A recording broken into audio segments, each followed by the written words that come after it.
Renee, now that we've talked a bit about your symptoms and your previous history of back pain, now we're going to be talking about what you understand is happening in your back and what we can do to help manage your back pain. So firstly, let me just understand, what are your goals for physiotherapy? Look, I'm just so sick of not being able to move my back, and I feel like I'm wasting away. This pain has been going on for so long, and the recent MRI results I've gotten, they're just depressing, and I feel like there's no hope. So the number one thing I want is just to get back to work and get rid of this pain. Right, okay.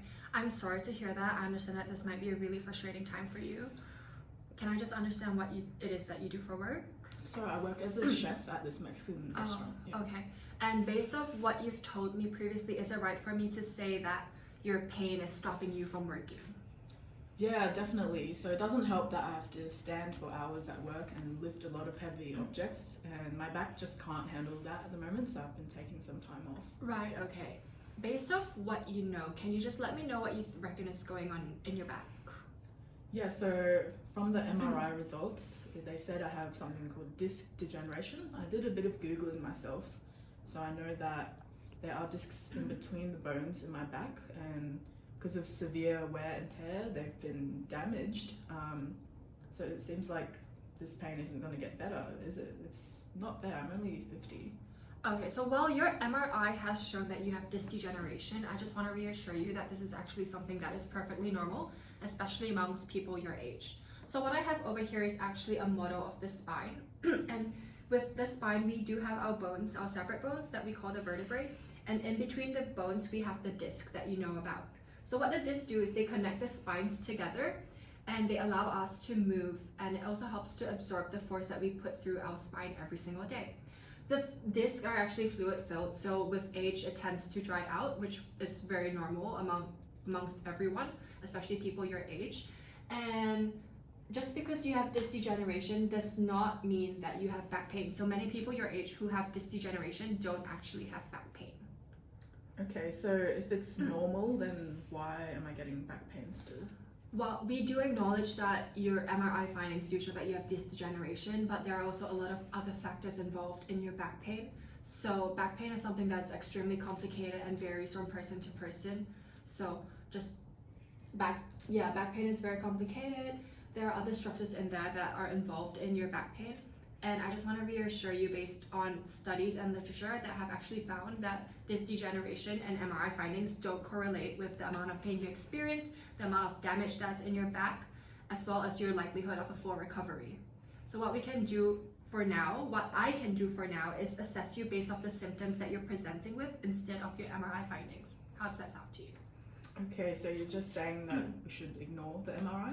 No, not particularly ignore the MRI. Like I said earlier, we acknowledge that you do have disc degeneration, but what I can do for you as your therapist is we are going to perform some assessments that will help me understand what movements and positions aggravate your back pain and what positions help relieve your back pain.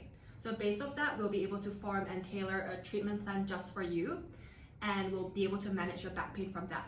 So this is the approach that we do with all of our patients, regardless of whether they have had an MRI done or not. Okay, sounds good. Yeah, so that brings me to my next point.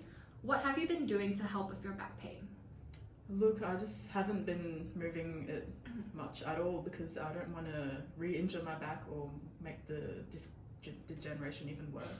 Okay, and in the time that you haven't been moving, how has your back pain been? Oh, the pain hasn't gotten better at all, which is really frustrating me because I feel like I've rested my back for months already, but it still hasn't gotten better, so that's why I went and got the MRI done. Okay, so that's a very valid concern to have, but it's also a very common misunderstanding that a lot of people have, that not moving your back will make your back better. But I want to tell you the opposite, that movement is actually medicine in this case. Moving your back is going to help with that back pain in the long run. So just to give you an analogy and help you understand this a bit better, have you ever broken a bone before or been in some sort of cast? Yeah, actually years ago I broke my foot playing volleyball and I was in a boot for a while. Okay, and how was your foot when you took the cast off? It was very stiff, and I definitely noticed my calf was a lot smaller than the other one. Yeah, so just like your calf, your back has a lot of structures in it that if without movement, it's going to get smaller. It's different for the case when you broke your foot playing volleyball, because when you break a bone, you need to immobilize it just to help the bones fuse and recover. But in this case, nothing in your back is broken. So we want to actually encourage the movement in your back. This is going to help you regain confidence, help you with the mobility and flexibility, and overall just help your back get stronger, just so it can support your body as a whole. While movement initially is going to be quite uncomfortable, over time it will benefit you and it will definitely decrease your pain. How does that sound? Yeah, that is a good point. Yeah, so what we're going to do is we can start with something a lot gentler and something that you can tolerate, just because now your back is in quite a bit of pain. So we'll start small, we'll start with slow, gentle movements, and over time we'll definitely progress it and move towards being able to perform your daily activities without pain, and eventually move towards you returning back to work. How does that sound to you? Yeah, sounds good. Yes.